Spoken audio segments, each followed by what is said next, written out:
Pastor, nimefungiwa nyumba 1 wiki na. Kwenda polisi hapo. Enda polisi. Polisi ya kwenye ni wapi? Naishi Njenga. Njenga. Sasa umefungiwa polisi, umekuja hapa kutafuta pesa? Hapa ni kwa maombi. Kama ni mambo ya maombi sawa, pesa enda kwa government. Enda kwa Sakaja yako. Siku na nyumba zimejengwa za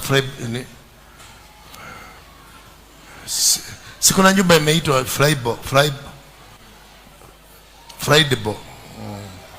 affordable. Affordable. Siwende uka hizo za affordable. Ndio nasema shida ya nyumba usinete, shida ya nyumba enda kwa government ama kwa wale. Me I deal with the spiritual matters. Mambo kuhusu pesa, don't come here expecting money. I don't give money.